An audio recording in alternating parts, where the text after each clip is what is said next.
C'est un événement qui draine tous les ans énormément de monde. On attend environ 1000 personnes.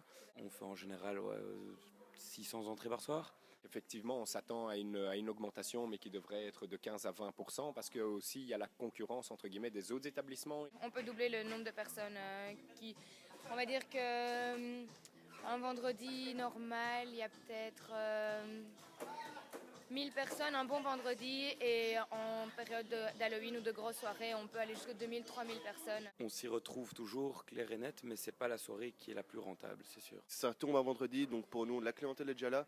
Donc c'est plus pour divertir le client que pour pousser notre chiffre à nous. Le principal n'est pas d'augmenter notre chiffre d'affaires sur ce soir-là, mais c'est surtout de fidéliser notre clientèle. Halloween pour nous est un plus petit événement, il n'est pas négligeable, mais en tout cas il est plus petit que par exemple un nouvel an. Mon boss me donne 400 € ou 500 € en disant ben voilà, tu as 400 €, 500, tu peux faire ce que tu veux avec cet argent-là pour la décoration. C'est clairement une des soirées qui tourne le mieux, mais en contrepartie, on investit énormément dans cette soirée.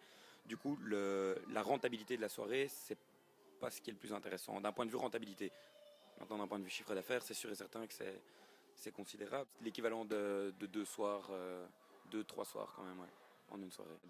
200-250% d'un bon jour traditionnel. On a décidé de tous se déguiser en clown, et on a essayé de faire que tous les clients se déguisent en clown aussi. Non. Si c'est des clowns pas inquiétants, qui n'ont pas de couteau, pas d'armes, qui font pas peur, il n'y aura pas de problème, évidemment. Ce serait peut-être même plus rigolo qu'autre chose, mais voilà, maintenant s'ils sont assez inquiétants, je pense que les sorteurs feront leur travail.